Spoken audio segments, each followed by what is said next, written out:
आज हम आपके लिए लेकर आए हैं नई ध्यान विधि। पिछले भाग में आपने मृत ध्यान कैसे करें, प्रेम कीम कलांते के प्रेम साधना ध्यान का गूढ़ रहस्य जानने के लिए आप इस वीडियो को पूरा देखें। अगर आप बीच में इस वीडियो को छोड़ देते हैं या स्किप करके देखते हैं तो अधूरी जानकारी के कारण आपको ध्यान में कोई लाभ नहीं होगा। इसमें हमारा कोई दोष नहीं होगा। आइए जानते हैं आज की विधि के बारे में। प्रिय देवी, प्रेम किए जाने के क्षण में प्रेम में ऐसे प्रवेश करो जैसे कि वह नित्य जीवन हो। शिव प्रेम से शुरू करते हैं। पहली विधि प्रेम से संबंधित है क्योंकि तुम्हारे शिथिल होने के अनुभव में प्रेम का अनुभव निकटतम है। अगर तुम प्रेम नहीं कर सकते हो तो तुम शिथिल भी नहीं हो सकते हो, और अगर तुम शिथिल हो सके तो तुम्हारा जीवन प्रेमपूर्ण हो जाएगा। एक तनावग्रस्त आदमी प्रेम नहीं कर सकता। क्यों? क्योंकि तनावग्रस्त आदमी सदा उद्देश्य से, प्रयोजन से जीता है। वह धन कमा सकता है लेकिन प्रेम नहीं कर सकता क्योंकि प्रेम प्रयोजन रहित है। प्रेम कोई वस्तु नहीं है। तुम उसे संग्रहित नहीं कर सकते, तुम उसे बैंक खाते में नहीं डाल सकते, तुम उससे अपने अहंकार की पुष्टि नहीं कर सकते। सच तो यह है कि प्रेम सबसे अर्थहीन काम है। उससे आगे उसका कोई अर्थ नहीं है, उससे आगे उसका कोई प्रयोजन नहीं है। प्रेम अपने आप में है, किसी अन्य चीज के लिए नहीं। तुम धन कमाते हो किसी प्रयोजन से, वह एक साधन नहीं है। तुम मकान बनाते हो किसी के रहने के लिए, वह भी साधन है। प्रेम साधन नहीं है। तुम क्यों प्रेम करते हो? किस लिए प्रेम करते हो? प्रेम अपना लक्ष्य आप है। यही कारण है कि हिसाब किताब रखने वाला मन, तार्किक मन, प्रयोजन की भाषा में सोचने वाला प्रेम नहीं कर सकता। और जो मन प्रयोजन की भाषा में सोचता है वह तनावग्रस्त होगा, क्योंकि प्रयोजन भविष्य में ही पूरा किया जा सकता है, यहां और अभी नहीं। तुम एक मकान बना रहे हो, तुम उसमें अभी ही नहीं रह सकते, पहले बनाना होगा। तुम भविष्य में उसमें रह सकते हो? नहीं। तुम धन कमाते हो, बैंक बैलेंस भविष्य में बनेगा, अभी नहीं।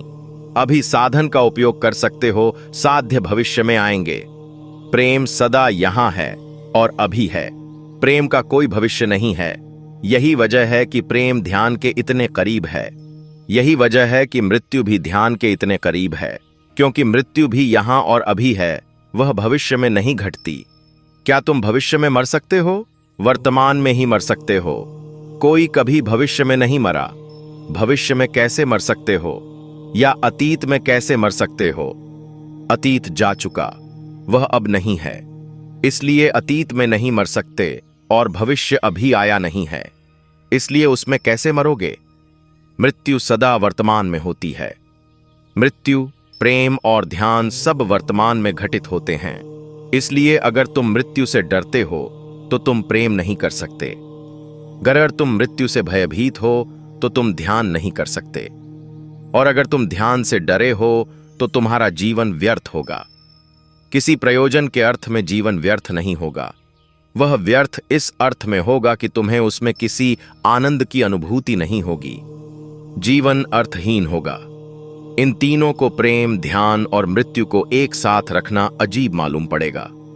वह अजीब नहीं है, वे समान अनुभव हैं। इसलिए अगर तुम एक में प्रवेश कर गए तो शेष दो में भी प्रवेश पा जाओगे। शिव प्रेम से शुरू करते हैं। प्रिय देवी, प्रेम किए जाने के क्षण में प्रेम में ऐसे प्रवेश करो जैसे कि वह नित्य जीवन है। इसका क्या अर्थ है? कई चीजें। एक, जब तुम्हें प्रेम किया जाता है तो अतीत समाप्त हो जाता है और भविष्य भी नहीं बचता। तुम वर्तमान के आयाम में गति कर जाते हो, तुम अब में प्रवेश कर जाते हो। क्या तुमने कभी किसी को प्रेम किया है? यदि कभी किया है तो जानते हो कि उस क्षण मन नहीं होता है। यही कारण है कि तथाकथित बुद्धिमान कहते हैं कि प्रेम अंधे होते हैं, मनः शून्य और पागल होते हैं। वस्तुतः वे सच कहते हैं। प्रेमी इस अर्थ में अंधे होते हैं कि भविष्य पर अपने किए का हिसाब रखने वाली आंख उनके पास नहीं होती। वे अंधे हैं क्योंकि वे अतीत को नहीं देख पाते। प्रेमियों को क्या हो जाता है? अभी और यहीं में सर आते हैं। अतीत और भविष्य की चिंता नहीं करते, क्या होगा इसकी चिंता नहीं लेते। इस कारण वे अंधे कहे जाते हैं। वे हैं जो गणित करते हैं, उनके लिए वे अंधे हैं, और जो गणित नहीं करते उनके लिए आंख वाले हैं। जो हिसाबी नहीं है वे देख लेंगे कि प्रेम ही असली आंख है, वास्तविक दृष्टि है। इसलिए पहली चीज के प्रेम के क्षण में अतीत और भविष्य नहीं होते हैं। तब एक नाजुक बिंदु समझने जैसा है। जब अतीत और भविष्य नहीं रहते, तब क्या तुम इस क्षण को वर्तमान कह सकते हो? यह वर्तमान है दो के बीच, अतीत और भविष्य के बीच। यह सापेक्ष है। अगर अतीत और भविष्य नहीं रहे तो इसे वर्तमान कहते में क्या तुक है? वह अर्थहीन है। इसीलिए शिव वर्तमान शब्द का व्यवहार नहीं करते। वे कहते हैं नित्य जीवन। उनका मतलब शाश्वत से है। शाश्वत में प्रवेश करो। हम समय को 3 हिस्सों में बांटते हैं, भूत, भविष्य और वर्तमान।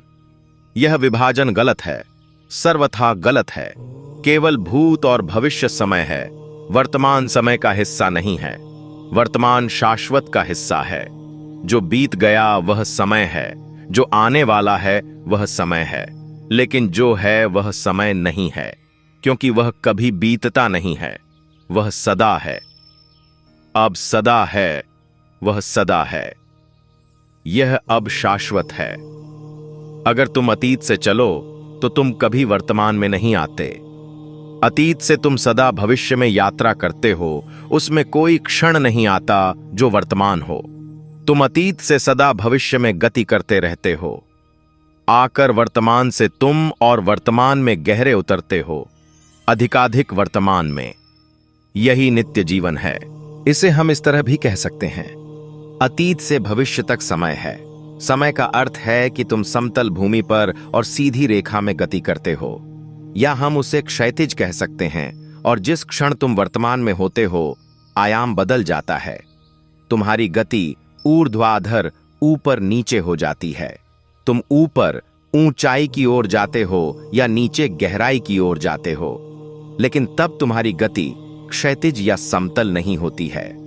बुद्ध और शिव शाश्वत में रहते हैं, समय में नहीं। जीसस से पूछा गया कि आपके प्रभु के राज्य में क्या होगा। जो पूछ रहा था वह समय के बारे में नहीं पूछ रहा था। वह जानना चाहता था कि वहां उसकी वासनाओं का क्या होगा, वे कैसे पूरी होंगी। वह बात यह पूछ रहा था कि क्या वहां अनंत जीवन होगा या वहां मृत्यु भी होगी, क्या वहां दुख भी रहेगा और छोटे और बड़े लोग भी होंगे। जब उसने पूछा कि आपके प्रभु के राज्य में क्या होगा, तब वह इसी दुनिया की बात पूछ रहा था। और जीसस ने उत्तर दिया। यह उत्तर जैन संत के उत्तर जैसा है, वहां समय नहीं होगा। जिस व्यक्ति को यह उत्तर दिया गया था उसने कुछ नहीं समझा होगा। जीसस ने इतना ही कहा, वहां समय नहीं होगा। क्यों? क्योंकि समय क्षैतिज है और प्रभु का राज्य ऊर्ध्वगामी है। वह शाश्वत है, वह सदा यहां है। उसमें प्रवेश के लिए तुम्हें समय से हठ भर जाना है। तो प्रेम पहला द्वारा है। इसके द्वारा तुम समय के बाहर निकल सकते हो। यही कारण है कि हर आदमी प्रेम चाहता है। हर आदमी प्रेम करना चाहता है और कोई नहीं जानता है कि प्रेम को इतनी महिमा क्यों दी जाती है, प्रेम के लिए इतनी गहरी चाह क्यों है। और जब तक तुम यह ठीक से न समझ लो, तुम न प्रेम कर सकते हो और न पा सकते हो, क्योंकि इस धरती पर प्रेम गहन से गहन घटना है। हम सोचते हैं कि हर आदमी जैसा वह है प्रेम करने को सक्षम है। वह बात नहीं है, और इसी कारण से तुम प्रेम में निराशा होते हो। प्रेम एक और ही आयाम है। यदि तुमने किसी को समय के भीतर प्रेम करने की कोशिश की तो तुम्हारी कोशिश हारेगी। समय के रहते प्रेम संभव नहीं है। मुझे एक कथा याद आती है। मीरा कृष्ण के प्रेम में थी। वह गृहिणी थी, एक राजकुमार की पत्नी। राजा को कृष्ण से ईर्ष्या होने लगी। कृष्ण थे नहीं, वे शरीर से उपस्थित नहीं थे। कृष्ण और मीरा की शारीरिक मौजूदगी में 5000 वर्षों का फासला था। इसलिए यथार्थ में मीरा कृष्ण के प्रेम में कैसे हो सकती थी? समय का अंतराल इतना लंबा था। एक दिन राणा ने मीरा से पूछा, तुम अपने प्रेम की बात किए जाती हो? तुम कृष्ण के आसपास नाचती गाती हो, लेकिन कृष्ण हैं कहां? तुम किसके प्रेम में हो? किससे सतत बातें किए जाती हो? मीरा ने कहा, कृष्ण यहां हैं, तुम नहीं हो, क्योंकि कृष्ण शाश्वत हैं। तुम नहीं हो, वे यहां सदा होंगे, सदा थे। वे यहां हैं, तुम यहां नहीं हो। एक दिन तुम यहां नहीं थे, किसी दिन फिर यहां नहीं होगे। इसलिए मैं कैसे विश्वास करूं कि इन दो अनस्तित्व के बीच तुम हो? दो अनस्तित्व के बीच अस्तित्व क्या संभव है? राणा समय में है और कृष्ण शाश्वत में है। तुम राणा के निकट हो सकते हो, लेकिन दूरी नहीं मिटाई जा सकती। तुम दूर ही रहोगे। और समय में तुम कृष्ण से बहुत दूर हो सकते हो, तो भी तुम उनके निकट हो सकते हो। यह आयाम ही और है। मैं अपने सामने देखता हूं, वहां दीवार है, फिर मैं अपनी आंखों को आगे बढ़ाता हूं और वहां आकाश है। जब तुम समय में देखते हो तो वहां दीवार है, और जब तुम समय के पार देखते हो तो वहां खुला आकाश है, अनंत आकाश। प्रेम अनंत का द्वार खोल सकता है, अस्तित्व की शाश्वतता का द्वार। इसलिए अगर तुमने कभी सच में प्रेम किया है तो प्रेम को ध्यान की विधि बनाया जा सकता है। यह वहां विधि है। प्रिय देवी, प्रेम किए जाने के क्षण में प्रेम में ऐसे प्रवेश करो जैसे कि यह नित्य जीवन हो। बाहर बाहर रहकर प्रेमी मत बनो, प्रेम पूर्ण होकर शाश्वत में प्रवेश करो। जब तुम किसी को प्रेम करते हो तो क्या तुम वहां प्रेमी की तरह होते हो? अगर होते हो तो समय में हो, और तुम्हारा प्रेम झूठा है, नकली है। अगर तुम अब भी वहां हो और कहते हो कि मैं हूं, तो शारीरिक रूप से नजदीक होकर भी आध्यात्मिक रूप से तुम्हारे बीच दो ध्रुवों की दूरी कायम रहती है। प्रेम में तुम न रहो, सिर्फ प्रेम रहे। इसलिए प्रेम ही हो जाओ। अहंकार को बिल्कुल भूल जाओ। प्रेम के कृत्य में धुल मिल जाओ। कृत्य में इतनी गहरे समा जाओ कि कर्ता न रहे। और अगर तुम प्रेम में नहीं गहरे उतर सकते तो खाने और चलने में गहरे उतरना कठिन होगा, बहुत कठिन होगा। क्योंकि अहंकार को विसर्जित करने के लिए प्रेम सबसे सरल मार्ग है। इसी वजह से अहंकारी लोग प्रेम नहीं कर पाते। वे प्रेम के बारे में बातें कर सकते हैं, गीत गा सकते हैं, लिख सकते हैं, लेकिन वे प्रेम नहीं कर सकते। अहंकार प्रेम नहीं कर सकता है। शिव कहते हैं, प्रेम ही हो जाओ। अपने को इस पूरी तरह भूल जाओ कि तुम कह सको कि मैं अब नहीं हूं, केवल प्रेम है। तब हृदय नहीं धड़कता है, प्रेम की धड़कता है। तब खून नहीं दौड़ता है, प्रेम ही दौड़ता है। तब आंखें नहीं देखती हैं, प्रेम ही देखता है। तब हाथ छूने को नहीं बढ़ते हैं, प्रेम ही छूने को बढ़ता है। प्रेम बन जाओ और शाश्वत जीवन में प्रवेश करो। प्रेम अचानक तुम्हारे आयाम को बदल देता है। तुम समय से बाहर फेंक दिए जाते हो। तुम शाश्वत के आमने सामने खड़े हो जाते हो। प्रेम गहरा ध्यान बन सकता है, गहरे से गहरा। और कभी कभी प्रेमियों ने वह जाना है जो संतों ने भी नहीं जाना। कभी कभी प्रेमियों ने उस केंद्र को छुआ है जो अनेक योगियों ने नहीं छुआ। शिव को अपनी प्रिया देवी के साथ देखो, उन्हें ध्यान से देखो। वे दो नहीं मालूम होते, वे एक ही हैं। यह एकांत इतना गहरा है। शिव के लिए प्रेम महाद्वार है और उनके लिए काम वासना निंदनीय नहीं है। उनके लिए काम बीज है और प्रेम उसका फूल है। और अगर तुम बीज की निंदा करते हो तो फूल की भी निंदा अपने आप हो जाती है। काम प्रेम बन सकता है, और अगर वह कभी प्रेम नहीं बनता है तो वह पंगु हो जाता है। पंगुता की निंदा करो, काम की नहीं। प्रेम को खिलना चाहिए, उसको प्रेम बनना चाहिए। और अगर यह नहीं होता है तो यह काम दोष नहीं है, यह दोष तुम्हारा है। काम को काम नहीं रहना है, यही तंत्र की शिक्षा है। उसे प्रेम में रूपांतरित होना ही चाहिए, और प्रेम को भी प्रेम ही नहीं रहना है। उसे प्रकाश में, ध्यान के अनुभव में, अंतिम परम रहस्यवादी शिखर में रूपांतरित होना चाहिए। प्रेम को रूपांतरित कैसे किया जाए? कृत्य हो जाओ और कर्ता को भूल जाओ। प्रेम करते हुए प्रेम, महज प्रेम हो जाओ। तब यह तुम्हारा प्रेम, मेरा प्रेम या किसी अन्य का प्रेम नहीं है।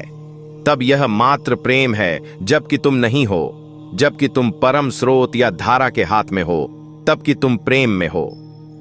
तुम प्रेम में नहीं हो, प्रेम न ही तुम्हें आत्मसात कर लिया है। तुम तो अंतर्धान हो गए हो, मात्र प्रवाहमान ऊर्जा बनकर रह गए हो। इस युग का एक महान सृजनात्मक मनीषी D.H. लॉरेंस जाने अनजाने तत्वविद था। पश्चिम में वह पूरी तरह निंदित हुआ। उसकी किताबें जब्त हुईं। उस पर अदालतों में अनेक मुकदमे चले, सिर्फ इसलिए कि उसने कहा कि काम ऊर्जा एकमात्र ऊर्जा है।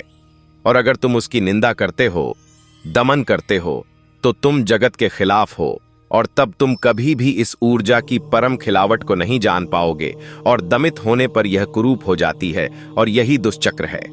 पुरोहित, नीतिवादी, तथाकथित धार्मिक लोग, पोप, शंकराचार्य और दूसरे लोग काम की सतत निंदा करते हैं। वे कहते हैं कि यह एक कुरूप चीज है, और तुम इसका दमन करते हो तो यह सचमुच कुरूप हो जाती है। तब वे कहते हैं कि देखो, जो हम कहते थे वह सच निकला। तुमने ही इसे सिद्ध कर दिया।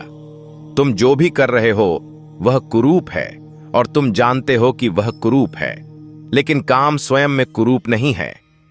पुरोहितों ने उसे कुरूप कर दिया है, और जब वे इसे कुरूप कर चूकते हैं तब वे सही साबित होते हैं, और जब वे सही साबित होते हैं तो तुम उसे कुरूप से कुरूपतर किए देते हो। काम तो निर्दोष ऊर्जा है, तुम में प्रवाहित होता जीवन है, जीवंत अस्तित्व है। उसे पंगु मत बनाओ, उसे उसके शिखरों की यात्रा करने दो। उसका अर्थ है कि काम को प्रेम बनना चाहिए। फर्क क्या है? जब तुम्हारा मन कामुक होता है तो तुम दूसरे का शोषण कर रहे हो। दूसरा मात्र एक यंत्र होता है जिसे इस्तेमाल करके फेंक देना है। और जब काम प्रेम बनता है तब दूसरा यंत्र नहीं होता, दूसरे का शोषण नहीं किया जाता, दूसरा सच में दूसरा नहीं होता। तब तुम प्रेम करते हो तो यह स्व केंद्रित नहीं है। उस हालत में तो दूसरा ही महत्वपूर्ण होता है, अनूठा होता है। तब तुम एक दूसरे का शोषण नहीं करते, तब दोनों एक गहरे अनुभव में सम्मिलित हो जाते हो, साझीदार हो जाते हो। तुम शोषक और शोषित न होकर एक दूसरे को प्रेम की और ही दुनिया में यात्रा करने में सहायता करते हो। काम शोषण है, प्रेम एक भिन्न जगत में यात्रा है। अगर यह यात्रा क्षणिक न रहे, अगर यह यात्रा ध्यानपूर्ण हो जाए, अर्थात अगर तुम अपने को बिल्कुल भूल जाओ और प्रेमी प्रेमिका विलीन हो जाएं और केवल प्रेम प्रवाहित होता रहे, तो शिव कहते हैं शाश्वत जीवन तुम्हारा है। तो दोस्तों, कैसी लगी आपको यह जानकारी? अच्छी लगी तो लाइक करें, शेयर करें और चैनल को सब्सक्राइब करें। धन्यवाद। हर हर महादेव।